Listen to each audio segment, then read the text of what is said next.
আসসালামু আলাইকুম সুপ্রিয় দর্শক মণ্ডলী। বাংলাদেশে একটি ইংরেজি দৈনিক পত্রিকা দ্য ডেইলি স্টার 1991 সালে এই পত্রিকা শুরু হয় বাংলাদেশে।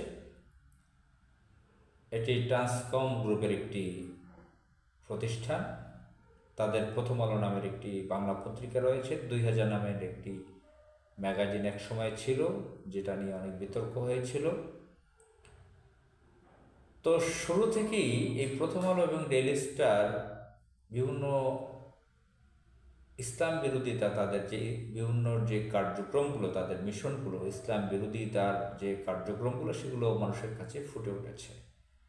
বাংলাদেশের রাজপথে এই প্রথম আলো 2000 তাদের ইসলাম বিরোধী প্রপাগান্ডার বিরুদ্ধে মানুষ রাজপথে পর্যন্ত নেমেছিল, রাজপথে নামতে বাধ্য হয়েছিল। আমাদের প্রিয় নবী হজরত মুহাম্মদ সাল্লাল্লাহু আলাইহি সাল্লামের বিরুদ্ধে তারা বাজে মন্তব্য করেছিল, কার্টুন এঁকেছিল, সেটা নিয়ে অনেক ঘটনা হয়েছে, তারা ক্ষমা চেয়েছিল। তো বিভিন্ন সময়ে তাদের ইসলাম বিরোধিতা, এবং শুধু ইসলাম বিরোধিতা না, বাংলাদেশ রাষ্ট্রের বিরোধিতা করা, দিল্লির গোলামি করা, তার এজেন্টগিরি করা, তার স্পাইগিরি করা, তার দিল্লি নতজানু হয়ে এই মিডিয়ায় কাজ করা, দিল্লির মিশন নিয়ে কাজ করা, তাদের রুটিন ওয়ার্ককে পরিণত হয়েছে বলা ভুল হবে। এটা তাদের শুরু থেকে এটা তাদের নিয়মিত একটি ওয়ার্ক কাজ। এটা সুস্পষ্ট, বাংলাদেশের অধিকাংশ সচেতন বিচক্ষণ মানুষের কাছে এটা স্পষ্ট। সম্প্রতি বাংলাদেশের যে ইন্টারিম গভর্নমেন্ট রয়েছে, অন্তর্বর্তীকালীন সরকার, এই সরকারের প্রধান, তার পদবি হচ্ছে চিফ অ্যাডভাইজার, প্রধান উপদেষ্টা। তিনি হচ্ছেন ডক্টর মোহাম্মদ ইউনূস। তো ডক্টর মোহাম্মদ ইউনূস তিনি এখন রাষ্ট্রের চিফ এক্সিকিউটিভ।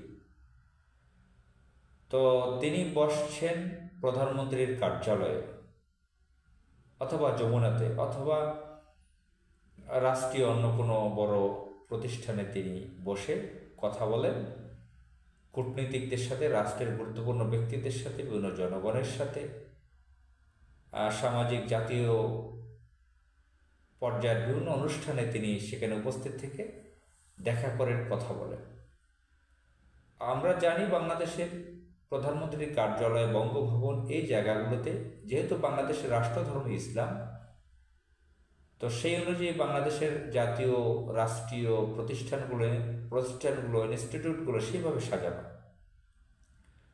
যেরকম উদাহরণস্বরূপ বাংলাদেশের প্রধানমন্ত্রীর কার্যালয় তেজগাঁও যেটা, বা যমুনা রাষ্ট্রীয় গুরুত্বপূর্ণ মেহমানদের জন্য যেটা তৈরি করা, যেখানে প্রধান উপদেষ্টা পদের ব্যক্তিরা বসবাস করেছেন, অফিস করেছেন, ফখরুদ্দিন আহমদ, ডক্টর মোহাম্মদ ইউনূস, এবং বঙ্গভবন, রাষ্ট্রপতি যেখানে থাকেন, অফিস করেন, সেখানে কালেমা লেখা আছে আরবিতে।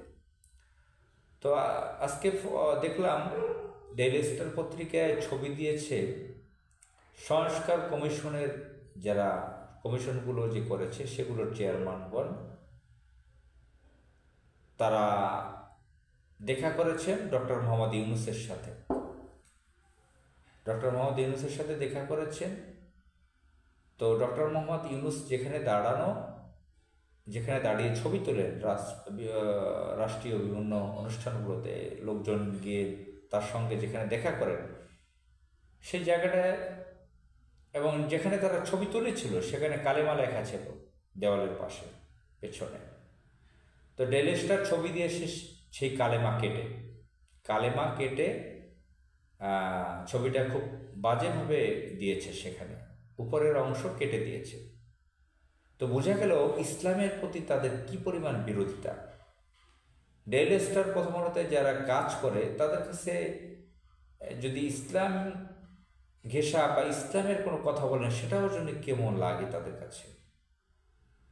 প্রথম আলো ডেইলি স্টার আমি অনেক বছর যাবত এটা ফলো করতেছি, দেখতেছি। এখানে যারা কাজ করেন, চাকরি করেন, বা এই হাউজের মধ্যে যারা আছেন, কেমন যেন একটা ইসলামের কথা তারা শুনতে পারেন না। খুব সমস্যা মনে করে তারা, খুব বিপদ মনে করে তারা।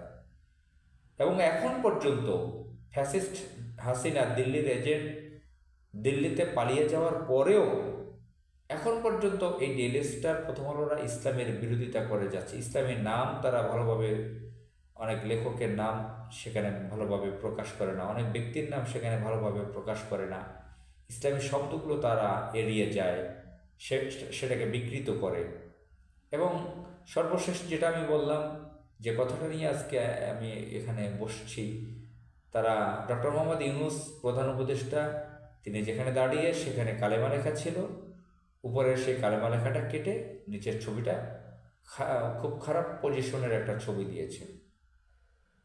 উপরের কালেমার সুন্দর একটা ক্যালিগ্রাফি ছিল, কালেমা লেখা অ্যারাবিক ভাষায়। তো আমাদের সচেতন হতে হবে। এই দিল্লির মিশন নিয়ে যারা বাংলাদেশে কাজ করে, এই ধরনের মিডিয়ার উপরে আমাদের থুতু নিক্ষেপ করতেও ঘৃণা লাগে। এদের ব্যাপারে আমাদের ঐক্যবদ্ধ হতে হবে, সচেতন হতে হবে, এদের প্রতিবাদ জানাতে হবে, এর বিরুদ্ধে লিখতে হবে। আসুন সবাই আমরা এগিয়ে আসি। আসসালামু আলাইকুম।